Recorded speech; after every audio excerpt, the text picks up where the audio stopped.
Hello, everybody. It's not actually been that long since we last recorded. Actually, it's only been a couple of days, but we have got some stuff to chat with you. We're going to bring you reviews of the original Ghost in the Shell movie, the new live action Ghost in the Shell movie, a little bit of what we've been watching. I think Ian's got a couple, and I know I've got a couple, and then the penultimate episode of our Franco Don't Give a Fuck marathon, True Deception, or the Adderall Diaries, as it is known in America, I believe. That would make sense. Yes. We're also through our usual probably tangents and bits like that, and I'm sure there'll be other things that we'll talk about during our review of Ghost in the Shell, the second one. It would be remiss of us to talk about it without kind of, I don't know, getting some stuff off our chest, maybe. Maybe. I don't know. I could. We'll get into it. Yeah. We'll get into it. We're also going to chat some trailers, if there have been any, and other relevant bits, and we'll get into all that. So, Ian, has anything happened in the past couple of days that we should inform people about, or that we should comment on, etc.? I had to sell my PlayStation. And You did indeed. Then to make up for it, I rebought a 4K player because it was £200 less than the PlayStation, and then I sold the PlayStation for £200 less, for £200 of the money. No, how to explain it? Basically, I needed to make up a shortfall of £200 due to some miscalculations I had made on bonus stuff, which was completely my fault. So I had to sell my PlayStation, but the extra that I got from the selling of that, I was able to get a 4K player with. However, the fucking thing doesn't work. You have no luck with these 4K players, man. I tell you what, man, it fuming. Right, it was advertised as new in box opened, but that was it. Bollocks. The remote on the Samsung Blue 4K player is it's a lock that you kind of have to. It's basically like it uses a watch battery, and so you have to use like a little thin thing to open it. So I use the end of an iPod Lightning connector to kind of twist it open. Signs of use in that thing. The box was fucked, so I was already in trouble, and then it just was flashing red and I couldn't get an HDMI connection, so that was fun. So thankfully it was Amazon Prime, and Amazon being Amazon, it was just right, yeah, we'll arrange a refund as soon as it's processed, so that's fine. So I have ordered a replacement of that, so we'll see how that goes. So yeah, that pissed me off over the last few days. Yep. I will say, I'm going to talk about it later. The Boss Baby, it has been seen. Look forward to that, folks. But yeah, other than that, I think that's probably about it, is it? I don't know. I don't think anything's really come up. Has it? No, I can't think of anything. Nothing I've noticed, to be honest. So, we should wish our comic book correspondent Noel Mellor and his beautiful wife Claire. We should wish them congratulations on the birth of their new little baby girl. Yeah, indeed, Rosa. Rosa, yes. Name. Yes, very solid name. So yeah, that was that happened yesterday. So Saturday, the birth. She's born on April Fool's Day. So yeah, so congratulations, Noel. Congratulations, Claire, on their second arrival. Indeed. Good luck, Charlie. Good luck. I think we'll have time permitting. Obviously, we'll be having Noel on in a couple of weeks for Fate of the Furious. Yeah, he's already said he thinks his paternity leave will allow him the opportunity of going to see it at some point. Yes. God, I left it 6 weeks before I went to the fucking cinema again after Lottie was born. But it was Oscar screener season, so I didn't really. It was Oscar screener season, yeah, I remember. It was very fortunate. First fucking film I went to see The RoboCop remake. Was it? Yeah, God, yeah. I literally forgot that even existed. I wouldn't mind rewatching that, you know. I could actually, because I might actually watch it in the coming weeks. Actually, now I've remembered it, because I remember actually thinking it was all right, to be honest.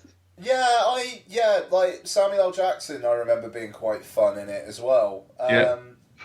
Was Oh, Michael God. Keaton in it? He was I like think he was, wasn't he? Yeah. yeah, like he was like the head of the company or like the marketing guy or some shit. Yeah, I wanna rewatch that. Yeah. But yes. Anyway, congrats, Noel. Feels like something that might be like $3.99 on iTunes. Yeah, totally. Yeah. I don't know. Even if it was like on Blu-ray in a like 5 for 30 or something, I might be tempted to It's give it a whirl. $7.99 on On iTunes. iTunes. Yeah. Okay. Not happening. Nah. No. Fair enough. I will say it's the 10-year anniversary of Sunshine's UK release coming up this week, which is Yes. fucking mental. I kind of feel like I need to do something for it, but I don't know what. I think we should watch it and then review it on the show next week. Oh, fuck me. Review Sunshine. Yeah. Okay, I suppose, like, yeah, because you could be the devil's advocate. And when I've been actually looking for an excuse to rewatch it for quite a while, to be honest. So, I could definitely do that. Alright, cool. I have the Blu-ray. I've not watched it on the TV I've had for about the last year or so as of yet, so that'll be a good excuse for that. Yeah, okay, cool. That sounds like a plan. Let's do that. Let's Nice. do that.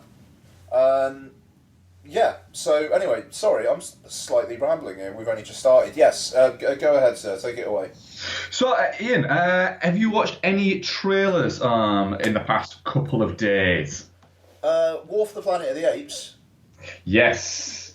I think that's pretty much the only one I've seen, unless you jog my memory with any. But yeah, interesting. This it kind of it feels like it's bringing stuff to almost to a close here. Like Just a little bit, yeah. It does feel like they've gone right third. This is third, isn't it?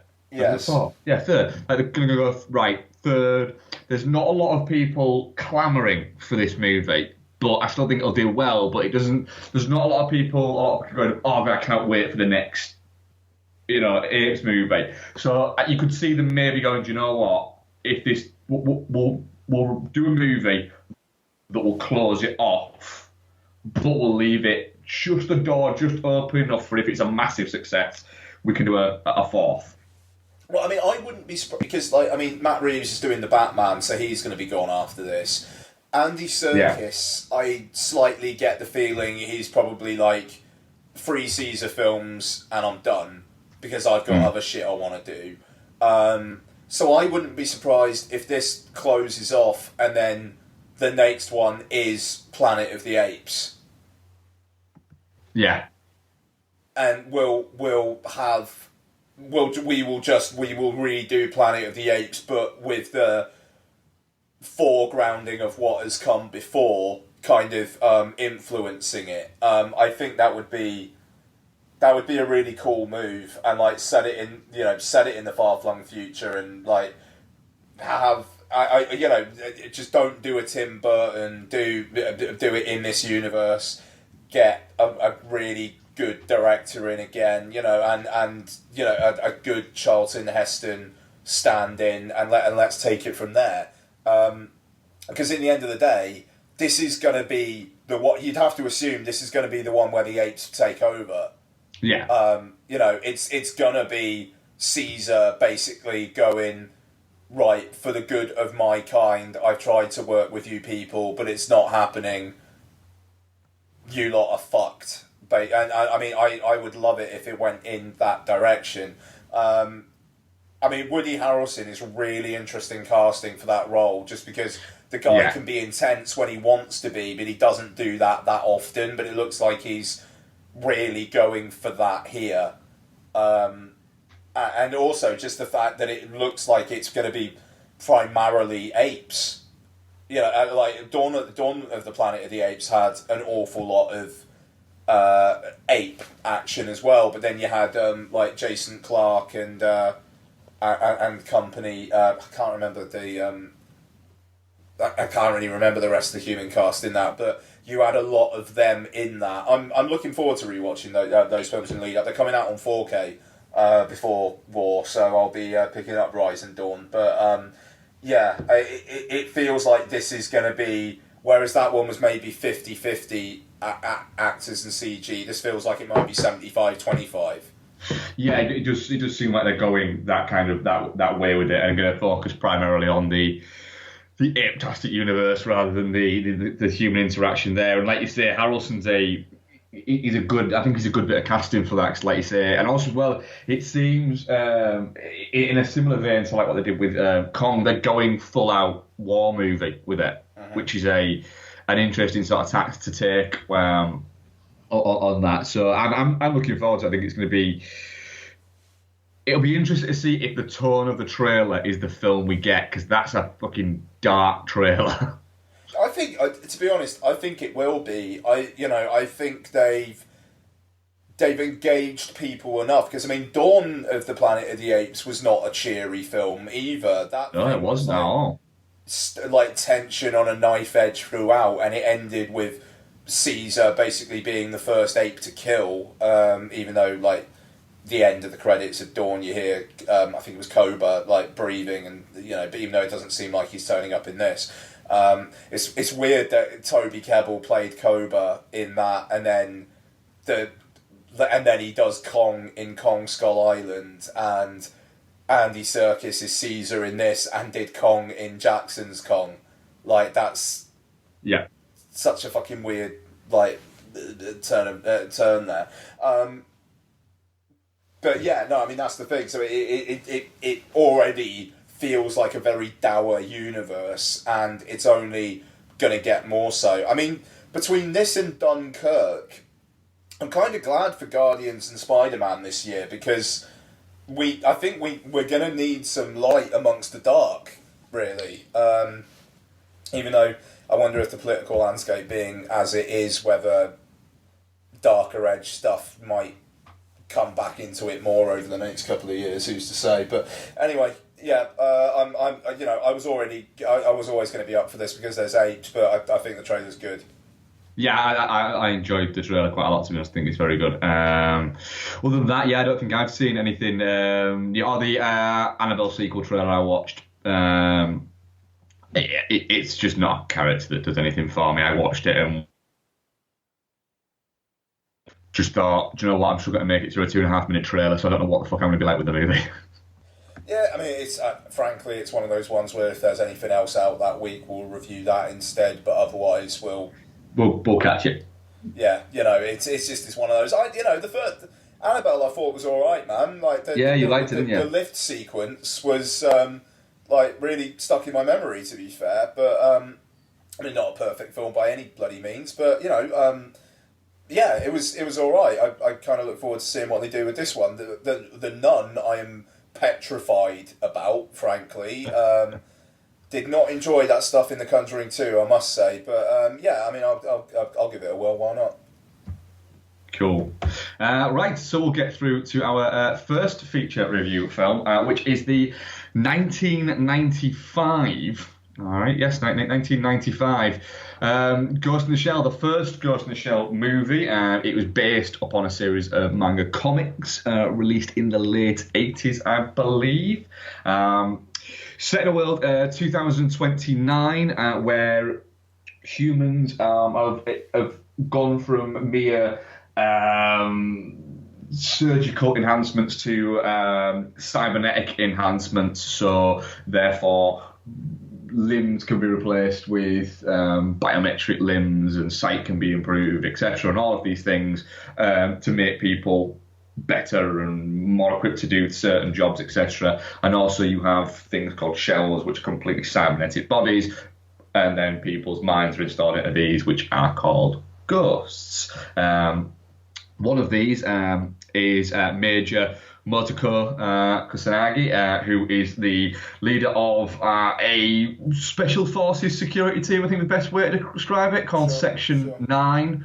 And they're on tracking down a hacker who can hack into people's brains, because remember, people's brains are all connected by cybernetics now, called the Puppet Master, who actually has a link to her past and has a special interest in her himself. Yeah, okay. Ghost in the Shell, it's a strange one. It's very hard to sort of explain Ghost in the Shell. We are all spoilers all the time, but also it is a 22-fucking-year-old movie, so there is that as well. But it is quite a strange movie to kind of explain, I would say. Ghost in the Shell, Ian, first of all, before we get into the actual reviewing the movies, how old were you, do you remember, when you first watched this? Ghost in the Shell? Yeah. To be honest, probably during uni. It wasn't like I watched it when it came out. Like, I would have said probably, like, I don't know, 10. How long ago was I in uni? Yeah, like 10 to 15 years ago now, I'd say. Yeah, cool. Right, so have you gone back to it a few times, or was your watch for it the past week? Was that your first sort of delve back into it in a while? I think I've watched it like 3 times. I noticed that I'd previously given it a rating on Letterboxd, so I have watched it at some point within the last 6 years or so. Yeah. But yeah, no, I still very much enjoy Ghost in the Shell. I like how it's like an hour and 24 minutes long or something like that, but manages to have its cake and eat it in having, really good action, but also slower contemplative stuff. And it feels like quite a big story, but is somehow pared down into this runtime. It's very impressive. I mean, we'll obviously talk about the remake in a bit, but I think that feels pacey as well. But this is a more pared down version, which, to be fair, I think is probably a lot of it is probably to do with the fact that the remake spends some time trying to justify the Scarlett Johansson thing, which this film doesn't have to. But yeah, I mean, it's visual. I think the other thing with that is there is no fucking possible way someone's going to deliver $110 million tentpole movie under 100 minutes. Yeah, I suppose so. Without it being accused of like having some sort of compromise in its vision, yeah, I think that's fair to say. Fair enough. But yeah, I mean, visually very striking. I mean, the opening sequences, the image of her kind of like turning invisible is really cool. in the original, it is, yeah. It's a great way to describe it. Yeah. Yeah, no, I mean, it's just kind of badass, really. And yeah, I like the way as well that it almost does the Star Wars thing of feeling like a used future, like the cybernetics thing. It's a part of this world, And one thing that this film doesn't do, which the remake does, is it doesn't try to like overload you with the visuals to try and wow you and think, wow, this is a far-flung future. Here, it's, just like garbage disposal guys like hack into things because some guy in a pub told them how to do it to, and things like that. And it's very down to earth. But I have a great deal of time for it. I don't think it's perfect. I think the wrap up is a bit rushed, but yeah. Go on, Buds. What do you think? I think it's fantastic, to be honest. I think it's one that I got mildly into manga in sort of like the mid-90s, around when this movie came out. Partially because of financial gain, to be honest. There was a shop in York called Game Exchange, which became Game Station, which then got bought out by Game. But yeah, that used to it used to be a game exchange place years and years ago. Funnily enough, it's been called Game Exchange. But also as well, it used to rent out manga that they'd bought on import, and I used to rent them out, copy them onto other videos, and then sell them at school to make a little bit of extra cash, which the guys at Game Exchange cottoned onto and helped me out by getting bits and letting me have the videos for nothing. And they took a cut of what I made off it, so it was a nice little business I had there. And Ghost in the Shell was a popular title. The most popular title, I'll be honest, was a Rutsuka Doji, because I could sell it as porn. So I got to watch quite a few of these around that time. I'd sort of stick them on. I used to stick them on weirdly after Match of the Day had finished. I remember watching Ghost in the Shell, and I remember it sort of catching my imagination sort of quite quickly. It's a strange thing, I suppose. We remember movies before you knew about them, or all you knew about them was maybe a trailer and the little bit that you could read in something. But even things like Empire and whatever that was out at the time, they didn't do extensive coverage of things like this. I'm just quite visually struck by it straight away. In the fact that you've got that, the opening scene's fantastic, and then you cut into those opening credits, which are just absolutely mesmerising with that score. That is fantastic. And I remember one of the shots that really kind of stuck with me is the shot where you've got a Major just after the opening credits come out, and she's laid down on the bed, I suppose is what it is, with the window looking out at the skyline. She gets up and she opens the door, and you see the shadow in the light of the door and everything like that. And it's that when you look at it and you go, Mamoru Oshii, this is a directed film. It's, I think you can often not catch that, or some people can often not catch it, I suppose, or appreciate it, I think would be the better way to describe it, animation in that way, like we do live action, because it's, I think we're almost programmed to think a little bit less of animation in some ways, because when we grow up, when you watch cartoons, and then it's something you're supposed to grow out of, and it's kind of, at the end of the day, cartoons are animation, so this is animation. It's just got a lot more fucking seriousness to it. But like you say, it gets in, it tells its story. It's quite a complex story, but it tells it. It doesn't ever try and explain it to you, I suppose. I think because the makers of the movie were making it for the people that were buying the manga. They weren't making it for a much wider audience, and it was such a successful thing that they kind of almost assumed a little bit that people knew a little bit about the story, so they don't try and spoon feed you it. They just go, here it is, and then off you fucking go with it. And so you go off with it. I think a big part of Ghost in the Shell though is don't get me wrong, there's a typical things you get with manga of the fucking hyper-graphic violence that you can have. This is made in a pre-CG universe where you couldn't really, in a big movie, action movie or big sci-fi movie, tear people's arms off like they did in this. You had that stuff out in RoboCop, etc., and things like that. But also as well, there's a lot of sort of sexual things within that that is explored on the surface, and it's almost like we've evolved from certain levels within Ghost in the Shell, whereby it's not just the biometrics involvement. There's no mention of the fact that she walks around pretty much naked for a lot of the time. It's sort of something that's kind of just become accepted, and it very much, like you say, it feels a lived-in world in the sense that it feels like a world that's just evolved naturally to the point of where it is.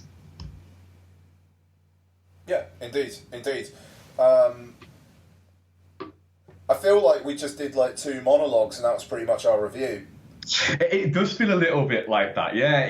I think it's a strange movie to review, because I suppose a lot of the time when we do review movies, you're talking about performances and you're talking about things like that. You can't as much with animation. You've got to talk about the sort of themes it creates and the feeling it gives off and the atmosphere it gets off. And I think what is what I always find striking about Ghost in the Shell is I've seen it several times, yet whenever I'm watching it, the minute it comes on, everything just kind of gets shut off. The phone. I always watch films with my phone turned over now. I try to not look at my phone during movies anymore because I don't like the idea of, and I do the same when I'm watching football now. The phone gets fucking turned over and put to one side because I went through a phase where I could feel myself getting distracted, doing stuff while I was what is it? So I don't want that anymore. But Ghost in the Shell is one of those where at no point did I think, I'll just check my phone to make sure no one's texted me or I've not missed anything or anything like that. It was there and that was it. I was there for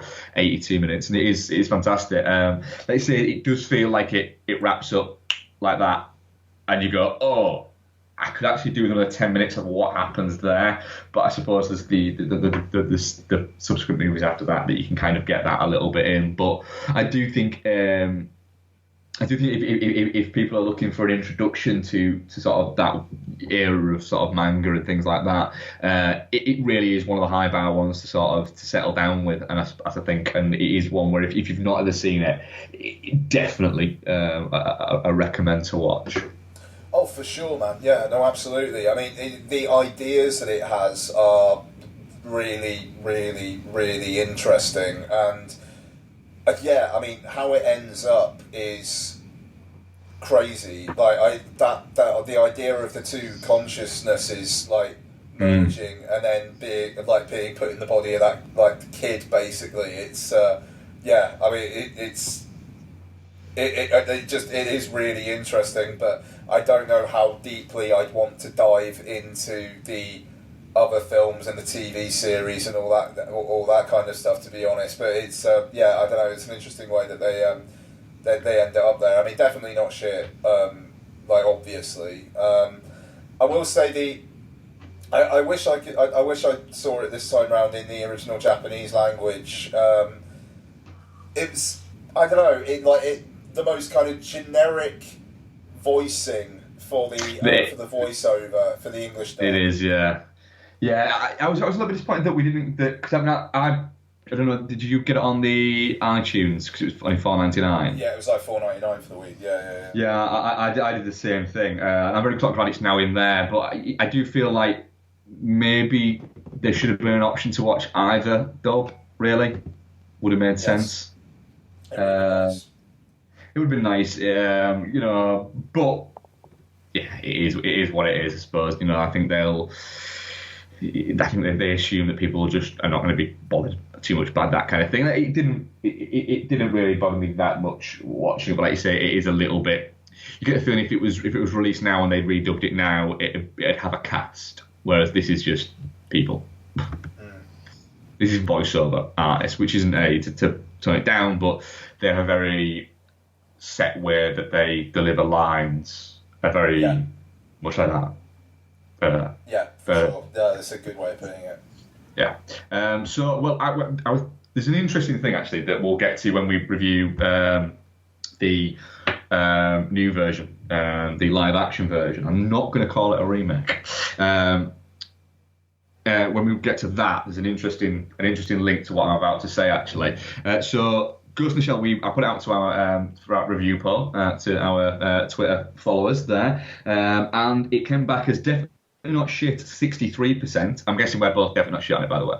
Oh yeah, indeed. Yeah, absolutely. Thought it would be. Definitely not shit 63%, touching cloth 6%, and shit 31%. I found that very interesting. Really? Yeah. I found that very interesting.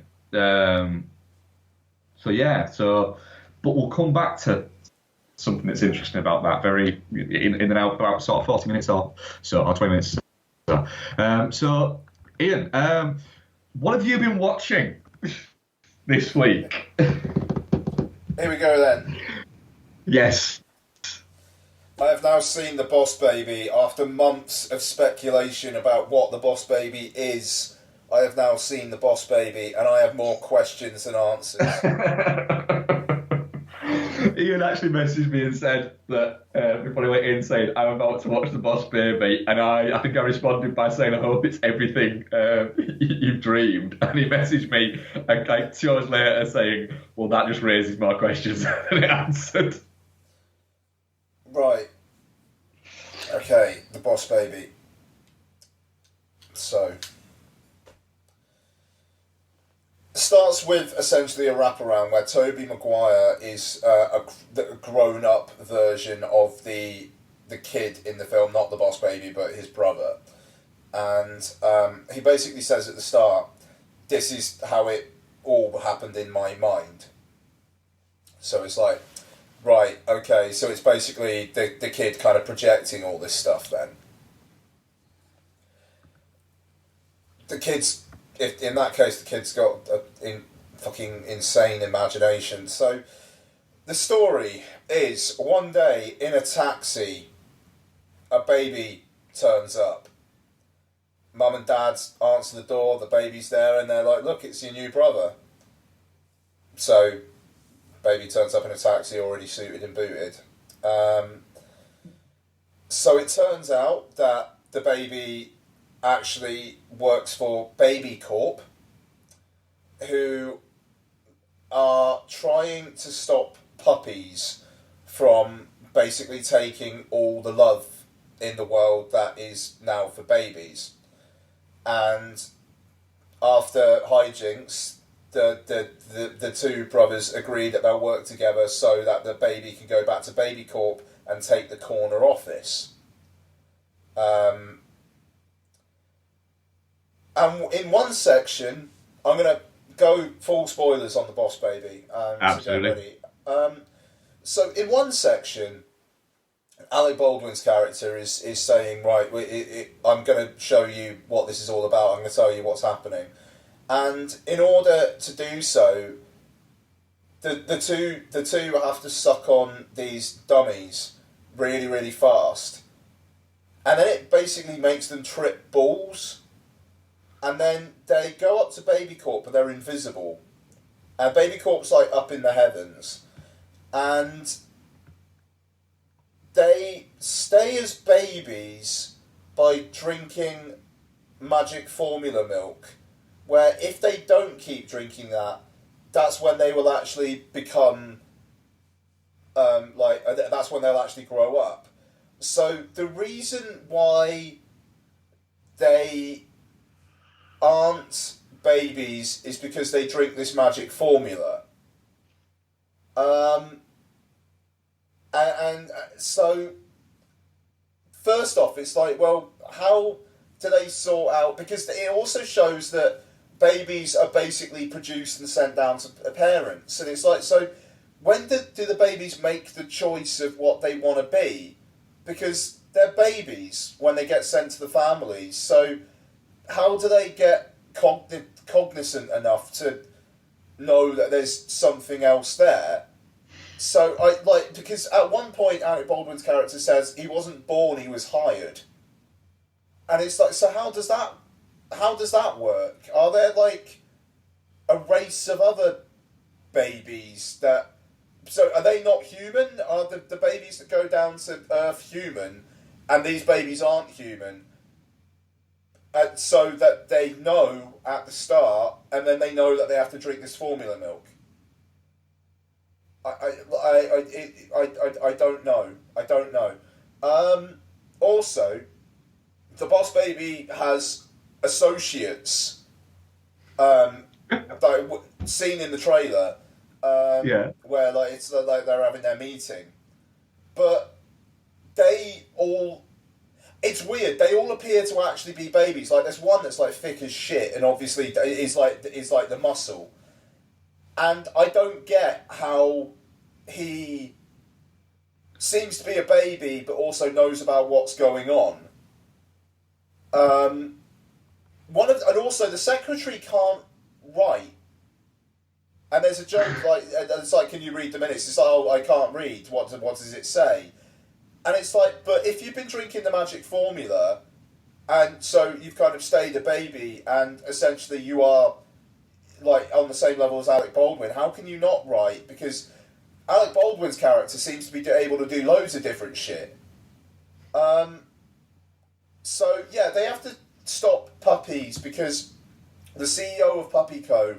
has made a forever puppy, which is only ever a puppy and doesn't die. And it's shown explicitly at one point that they don't die. and their owners do, and it's horrific.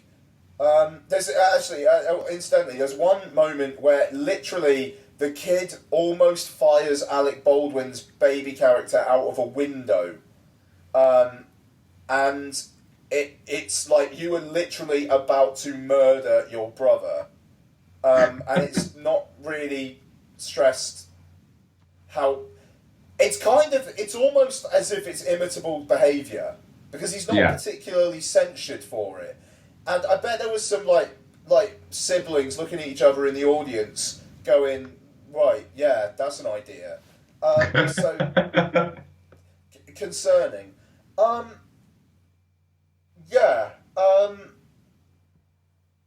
It's just the mythology of the Boss Baby is quite disturbing. And I mean, like,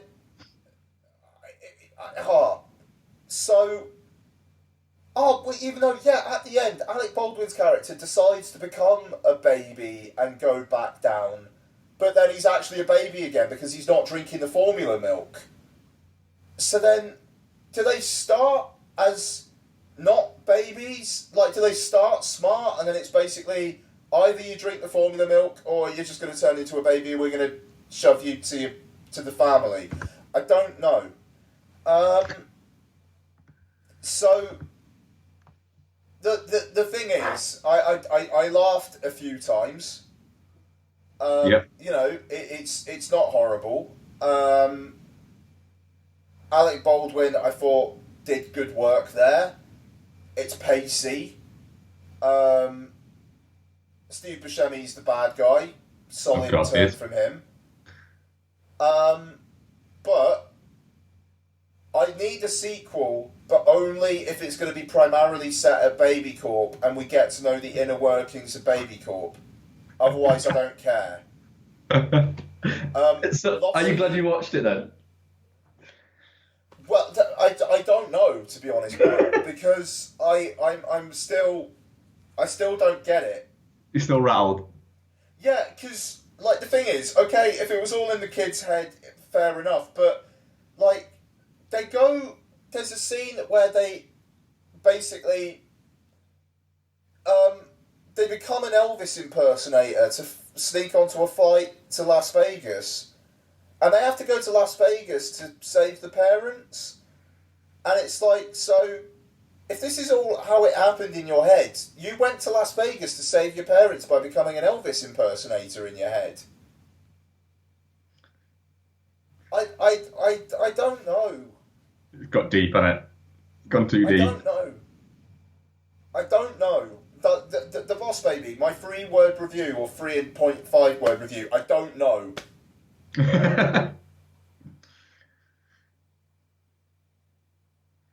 Cool. Yeah. There you go. So, what else have you seen this week? Or is that just is that all you've managed to muster? No. I saw Free Fire. All right, yeah. I will talk about Free Fire. So this film's not very confusing at all. So it's the 70s. It's Boston. A bunch of IRA guys are wanting to buy guns. They're buying guns off Sharlto Copley, who's a South African dick. Of course, yes. The deal is kind of being administered by Brie Larson and Armie Hammer. But due to unforeseen tensions between those selling the guns and those buying the guns, shots start getting fired, and then it turns into about an hour of shootouts and then like regrouping and having conversations, which is a risky manoeuvre, to be fair, but for the most part it works pretty well. Didn't look at my watch once, even though I would say that there are spots where it does drag a little bit, in all honesty. Towards the end, it kind of branches out, and all the people aren't in this one large warehouse area. There are different people in different areas of the building, and it started getting a little bit like, so who is where? And it became a little incoherent. But for the most part, it's really, really fun. It's genuinely laugh out loud funny in many moments. Sharlto Copley is having the time of his life in this film. Sharlto Copley has the time of his life in every film he makes. Yeah, he does. But like, he is full force. Like, he's really playing into the dickhead character really well. Like, he is just a fucking pathetic twat, and it's amazing. It's not deep in the slightest. It is there just to kind of entertain. And it does so for the most part. It's not Wheatley's best, but I think it's after High Rise, which I do think is Wheatley's worst. It's nice to see him not ever so slightly go up his own bum with Free Fire, because you can't accuse him of doing that with this. With High Rise, he was attempting to adapt a very difficult novel, and he did it in very much his own way, but I don't think it fit that material that well. But this, it's like an hour and a half long, it buzzes along.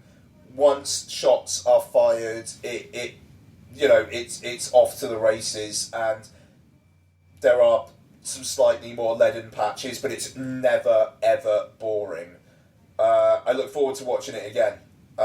It's a very, very well accomplished little thing, and I get the sense it's maybe not doing that well this weekend. There were maybe about a dozen people in my 20 to 9 on a Friday night opening night screening, which doesn't bode well, I don't think, but It does feel like one that people should go out there and support when they're complaining that the kind of the interesting smaller films just aren't getting big screen releases anymore. This feels like one that 5 years later would be going straight to Netflix, because that's where the market is heading. But act with your fucking wallets, folks.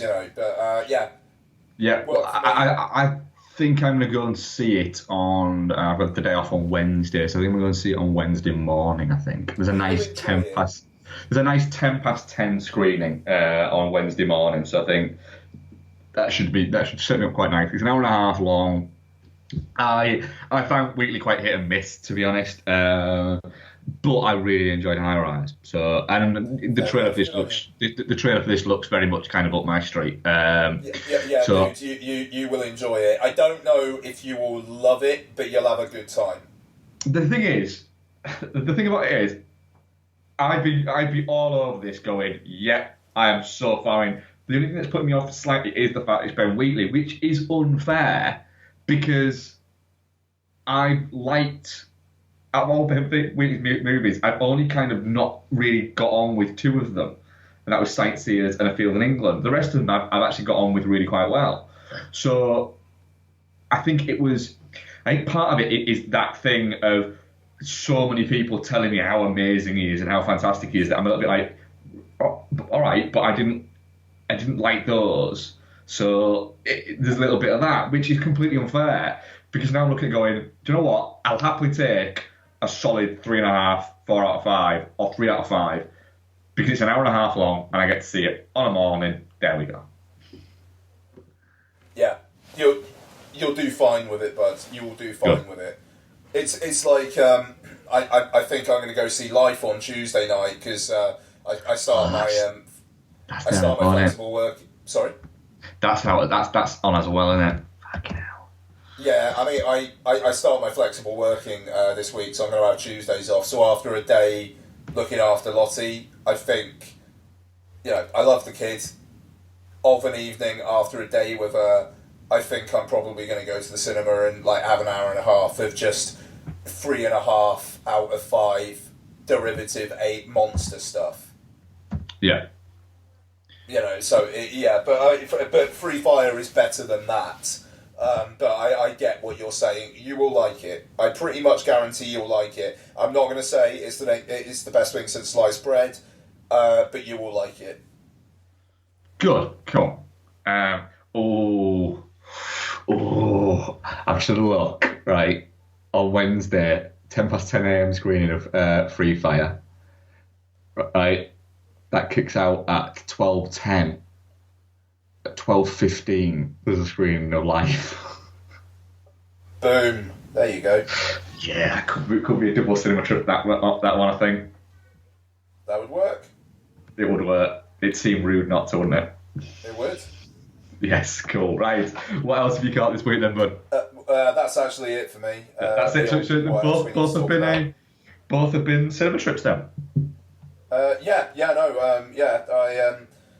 With taking Lottie to the cinema these days, it's easy to get out there. Yeah, cool. Right. I'll go through the couple of mine that I've got before we get into the films we've got to do. Spurred on by the fact that we're doing the Franco Don't Give a Fuck, or as Becky keeps calling it, the Franco Files. That's actually really good. It's actually really quite good, actually. As soon as you said it, I thought, fuck, that's good, that. And spurred on by the fact that you mentioned it a couple of weeks ago, I rewatched Your Highness, a movie that Yeah, man. I absolutely hated in the cinema and thought was an absolute piece of shit. I really quite enjoyed it, to be honest. Yeah, man. Like I said before, I don't know what stick up my arse I had when I saw that in the cinema, because it's not perfect, but it's fun. It is, yeah. It was. I enjoyed Danny McBride. I enjoyed Danny McBride. Franco was a lot of fun. Just the paedophile wizard. Some of the great bits. The Natalie Portman going, isn't he a paedophile? Yes, I think he might have sexually molested my brother. It's just, it shouldn't play for laughs, but McBride's delivery is just so, it's so on the nose with this movie. It's very much his movie, which it was supposed to be. It was kind of like the movie that put him front and centre, whereas previously he'd always been in the sort of background of these kind of movies that were born out of, I suppose, an Apatow universe, and then moved into the David Gordon Green phase there.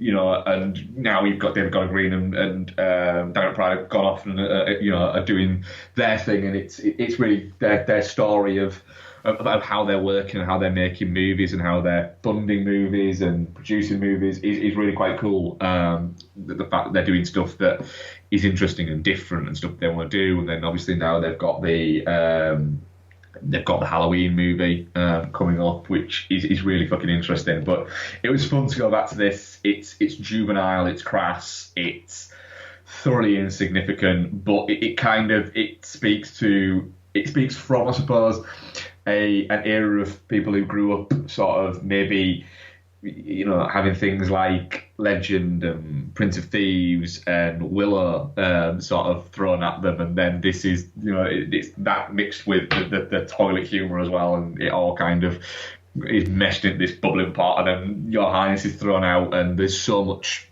out there that some of it sticks and some of it doesn't.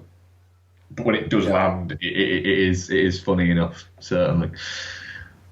Yeah, quite. Oh, what I will say is Natalie Portman does seem a little bit like she signed on for it to kind of soften the look that she's got and the opinion people have got of her, that she's very stern and very straight-faced and everything like that, and then seemed like she got on set and went, this is way beneath me. Mm-hmm. And everyone else is kind of just going, kind of is a little bit beneath them, but fuck it. Yeah. I thoroughly enjoyed my rewatch of that. I also this morning to early afternoon, I rewatched Snakes on a Plane for the first time in quite a number of years. Nice. And I was one of the few people. Well, no, I suppose not that few people, but I was one of the people who actually was quite excited for Snakes on a Plane when it came out. I don't know why, it just kind of struck a chord with me, the fun of it. And this was a film that very much kind of it was generated by the internet buzz, kind of took it over the line, and I went to see it at the cinema and thoroughly enjoyed it, and I've watched it numerous times since and thoroughly enjoyed it. And then rewatching it sort of for the first time in probably going on nearly 10 years, because it's an 11-year-old movie now. So probably about 8 years since I last watched it. I still really enjoy it. It's a lot of fun. It's brutal when it wants to. When you get the full sort of snake attacks, they are full on. There's some good snake-based kills in this, and there's some good action in it.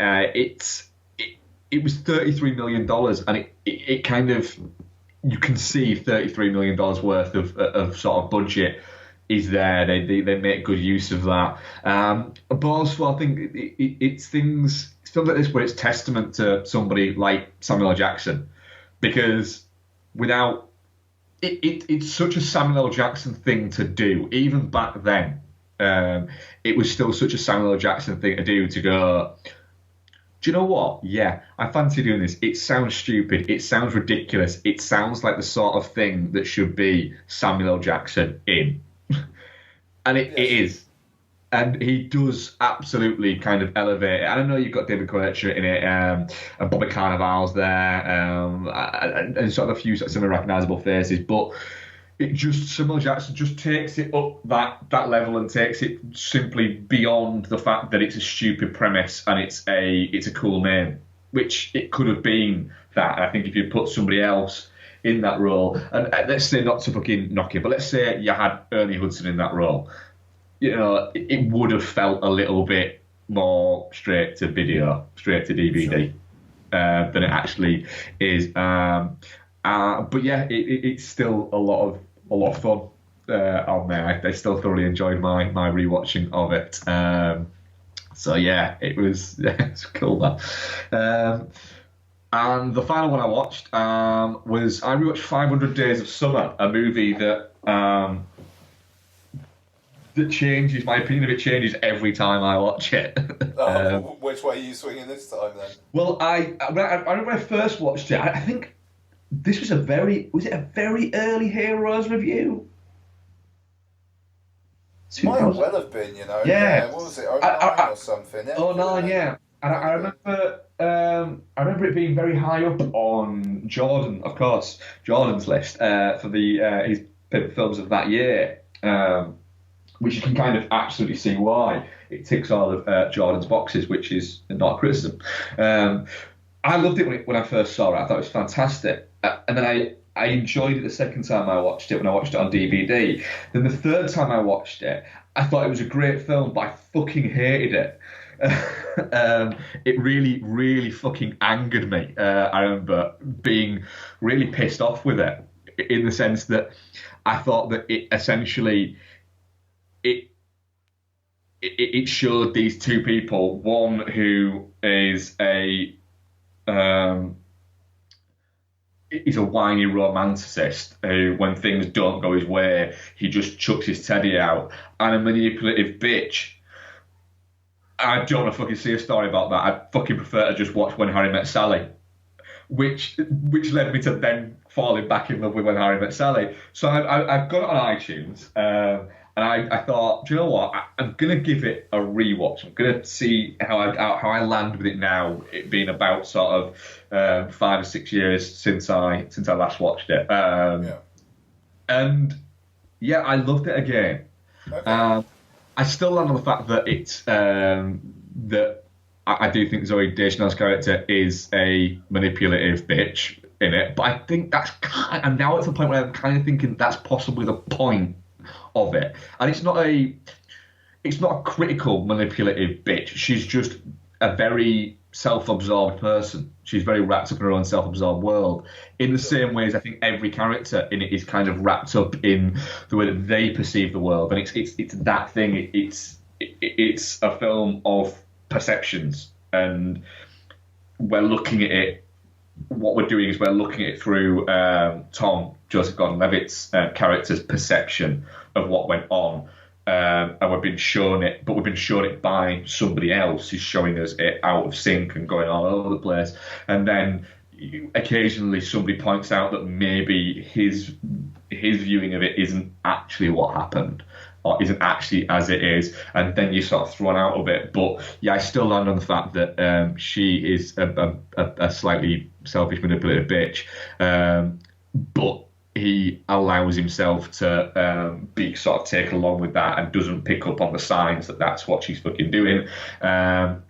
It does ape towards a lot of sort of the classic romantic comedies of things like Annie Hall, and of course when Harry Met Sally, where you get the splitting screens and things like that going on. There's also a lot going on with it visually. It's a shame that that Mark Webb's kind of creativity was, I suppose, stunted, I suppose, in a little bit of a way by the fact that he went on to do the Spider-Man movies, and you know, it's he's got, I think, a new film coming out this year, I think. Yeah, he does. Gifted with that's Chris Evans, and Octavia Spencer. It'll be nice to see what kind of happens there, because there's a lot of interesting sort of stuff going on in 500 Days, some sort of visually going on there, and it's clearly a guy who knows movies quite well.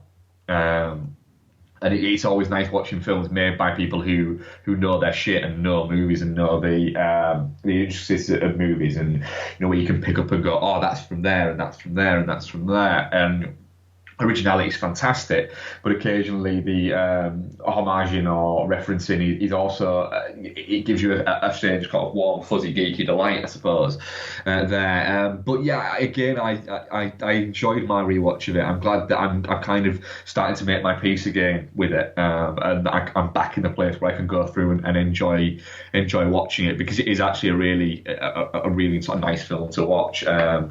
So yeah, I'm glad, like I said, that I've found a place for it again. Very nice. Cool. Right. So that's it. That's all I've watched. I did start watching another movie, but I only made it halfway through, so I'll get to that next week. So, Ghost in the Shell, the live action telling of Ghost in the Shell, directed by Rupert Sanders, famous for being casting couched by Kristen Stewart. And stars Scarlett Johansson, Michael Pitt, Pilar Asbeck, Chinhan, Juliette Binoche, and Takeshi Kitano, which is always nice to see him in anything, really, because he's great. Also, Peter Fernando. I didn't know he was in it. Michael Wincott turns up and then disappears quite quickly, which again, he's always quite nice to see in stuff. I say it's the live-action telling of the Ghost in the Shell manga series. So we pick up in the same universe, set around the same time as what we spoke about just not too long ago, and it follows the same story, but in a slightly different way, is what I'd say. There's not. It's some points to see are almost shot for shot. On other points, do change bits ever so slightly. I've never read the mangas, so I don't know which one is more faithful. And without wanting to sound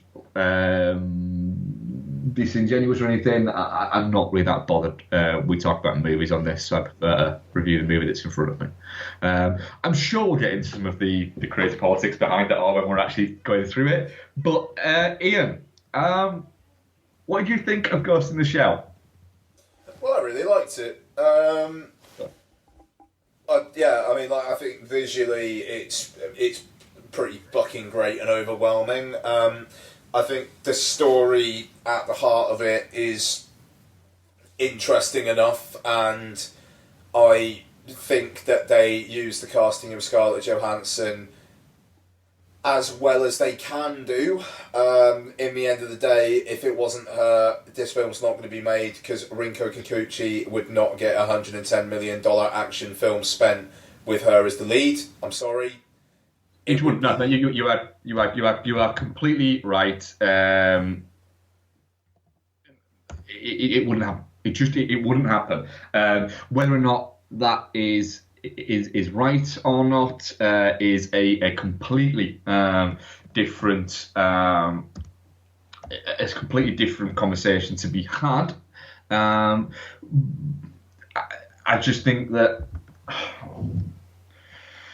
people are desperate at the moment to be pissed off with something. There's a lot going on in the world. It's an angry world we're living in at the moment, in just general. If you're going to focus all of your fucking anger towards a live action version of Ghost in the Shell, the problem is, we'll get into this now, I suppose, because it's a good time to get into it. Sure. You're aiming your fucking guns at the fucking wrong thing completely. Because, right,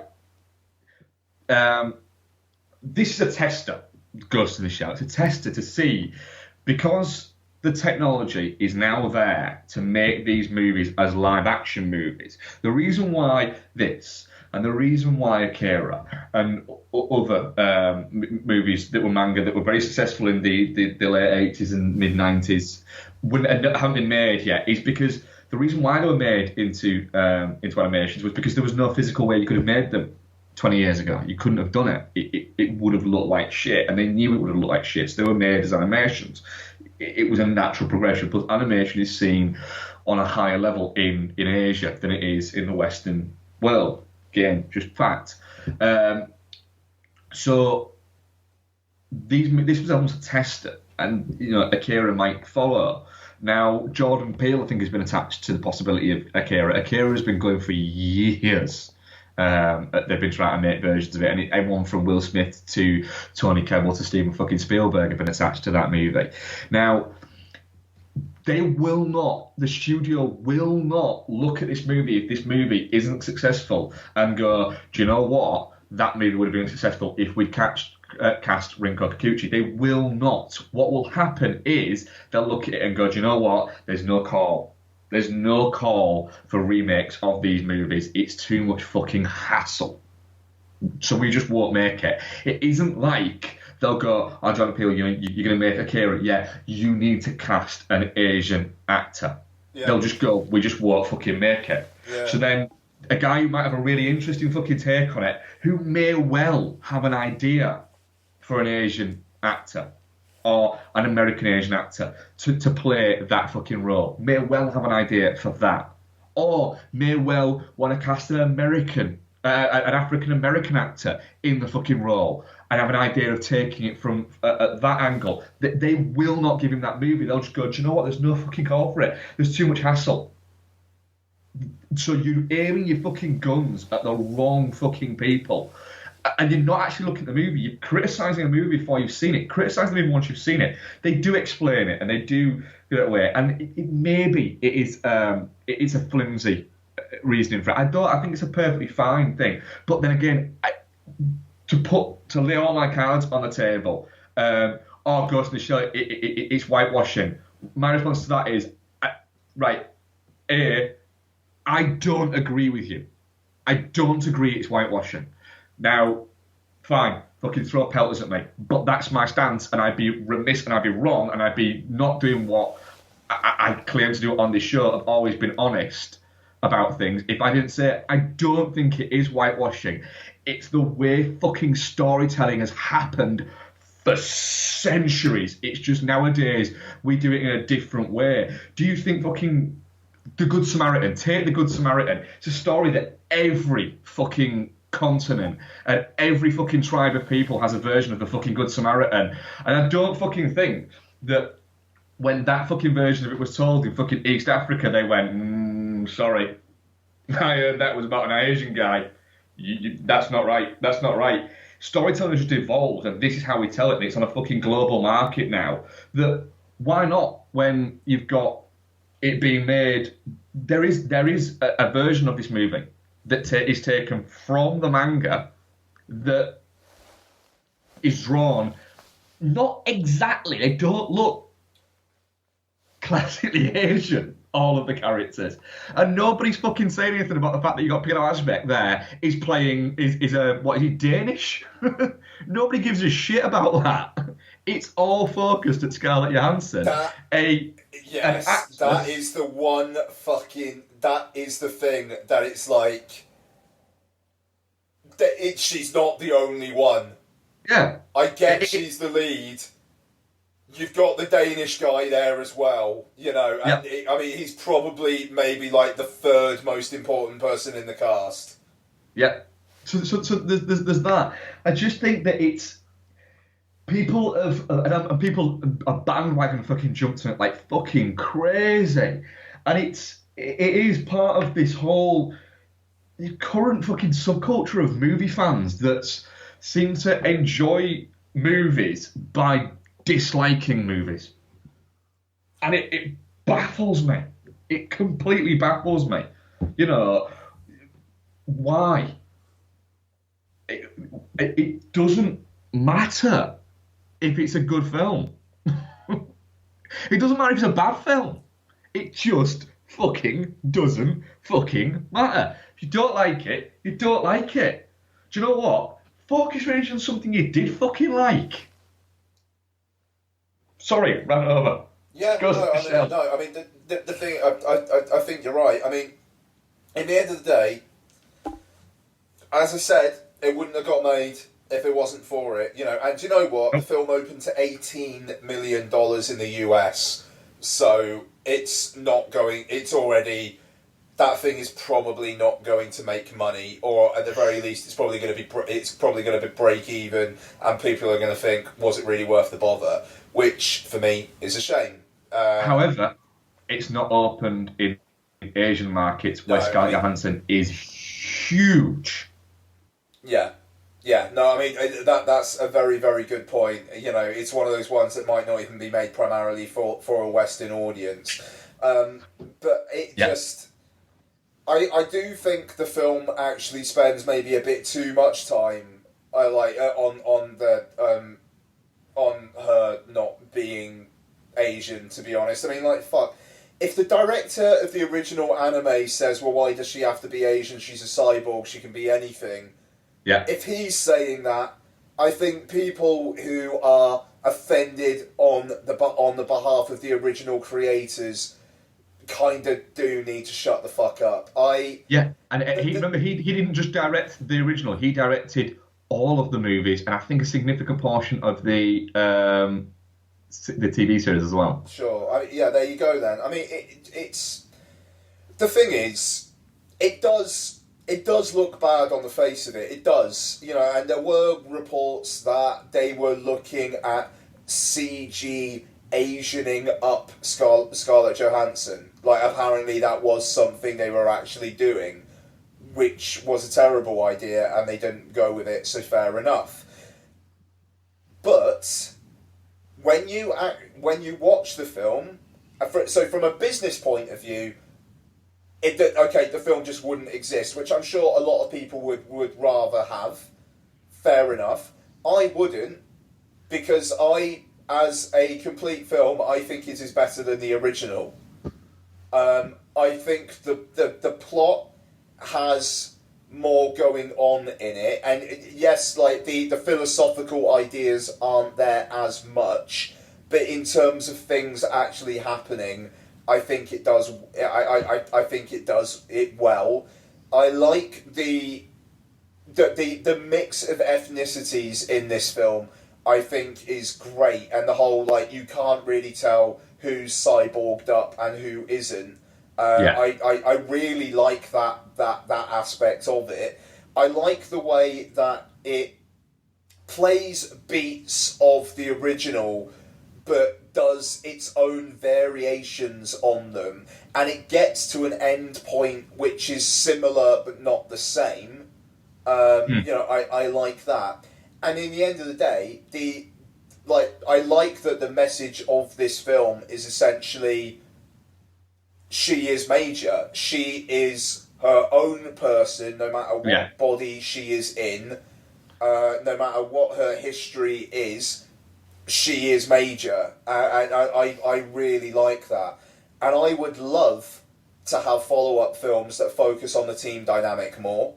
I could have done with more of her mates backing her up, to be honest with you, and which I don't think at this point we're going to get. But the spider geisha thing was terrifying. Yeah, terrifying. Great look, amazing. I thought Michael Pitt was great.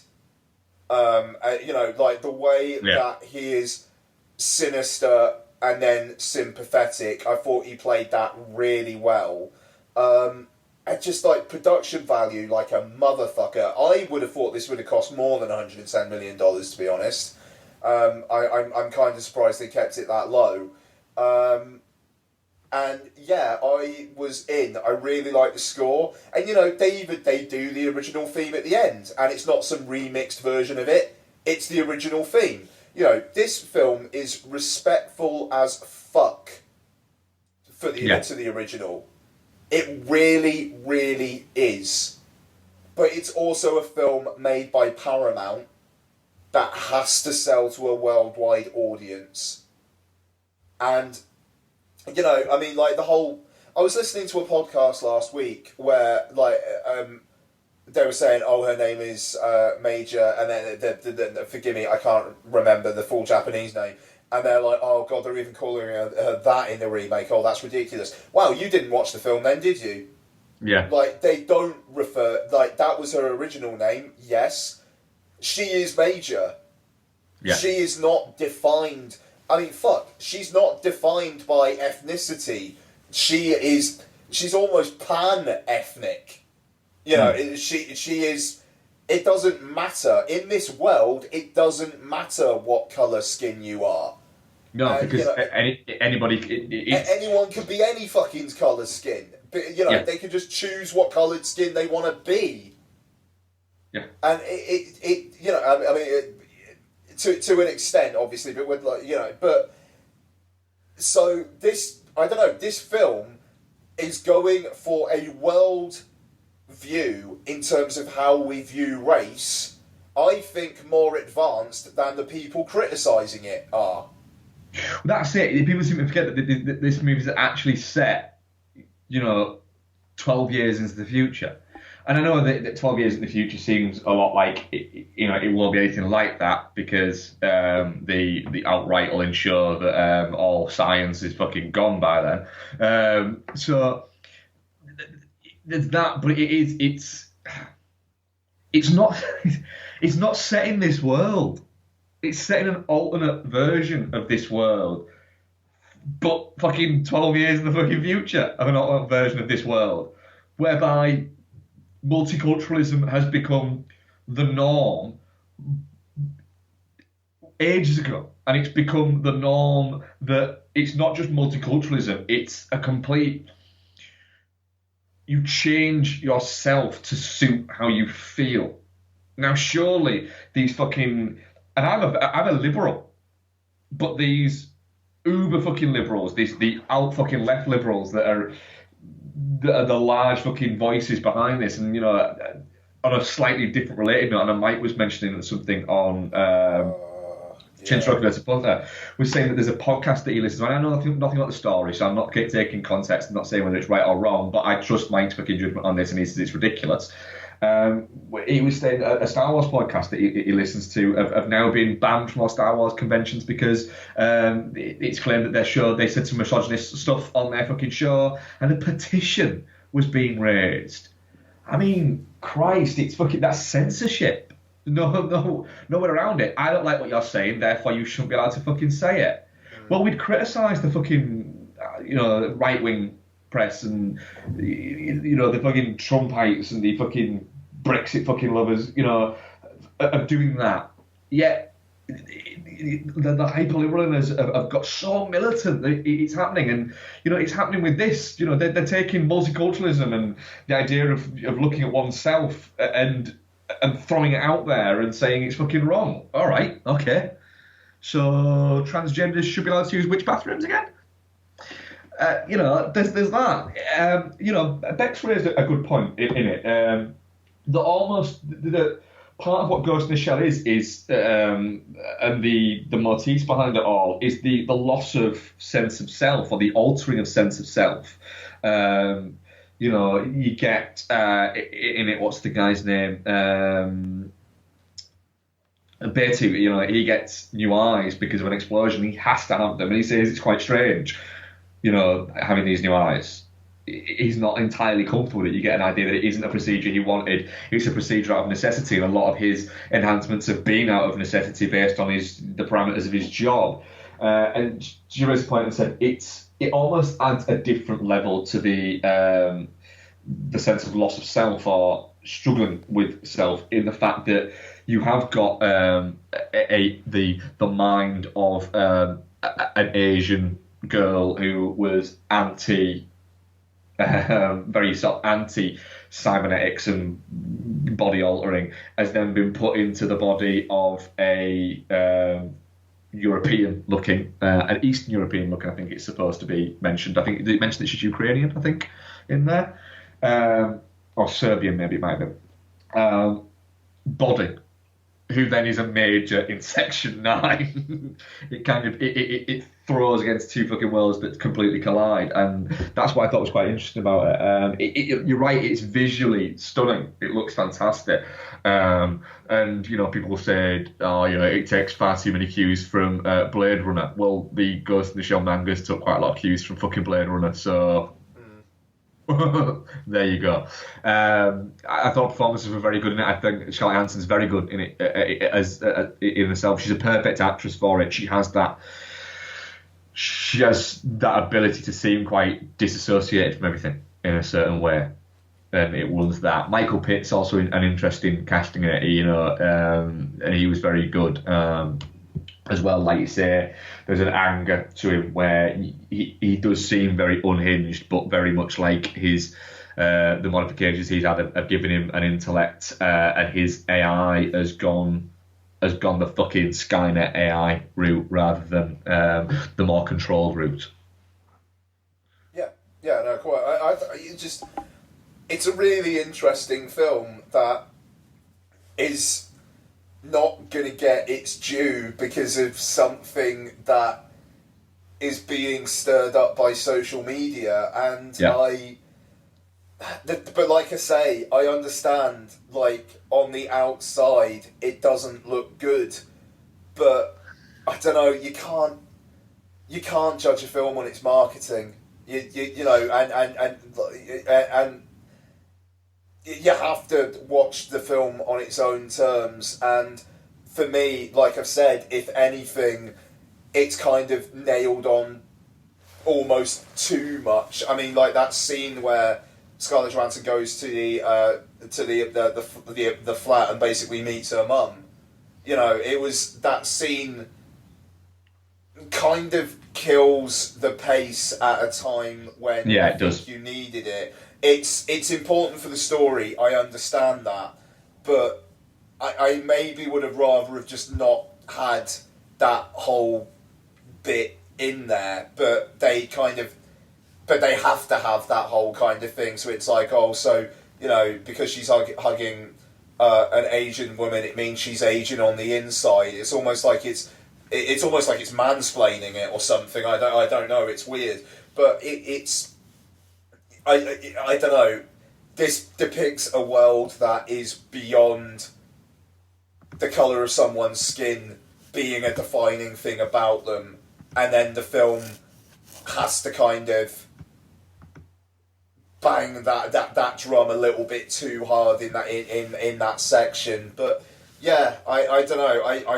I thought it was a really, really cracking hour and 45 minutes or so. You know, it took me to a different world.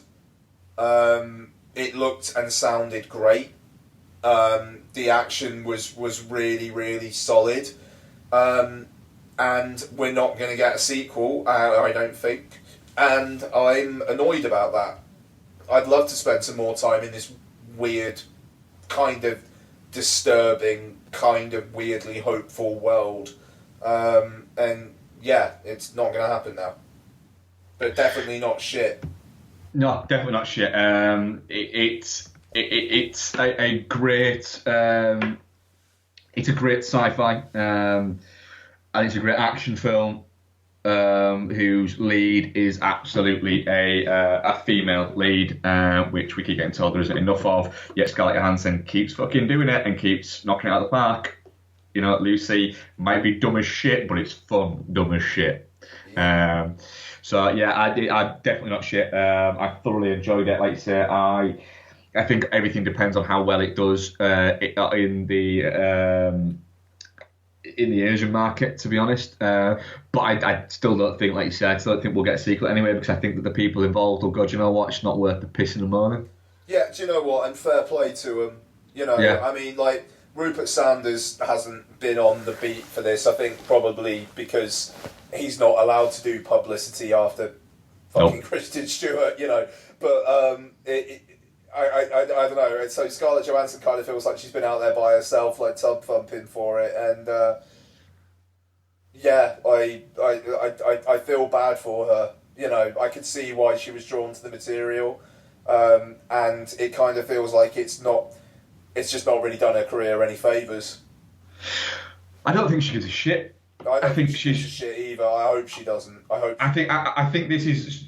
Charlotte Hans is very much she forges her own path. She's chosen. She could, based on the fact that she's a good actress, and the fact that she's strikingly beautiful to look at, she could go down a very set route, and she's not. You know, she's got her paycheck movies, and they're the Marvel movies.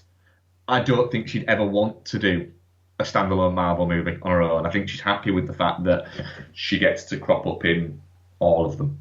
It makes sense that she crops up in all of them, and she's very good in all of them. And then she goes off and she does things like Under the Skin, Lucy, this.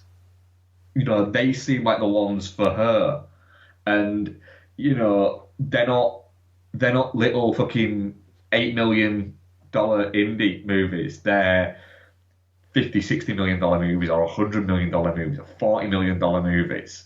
You know, it's she deserves a lot more fucking more props than she's getting, because people are focusing on the wrong thing. What should be focused on is this is a $110 million sci-fi movie that they are hanging all of the fucking their hopes on a what 32-year-old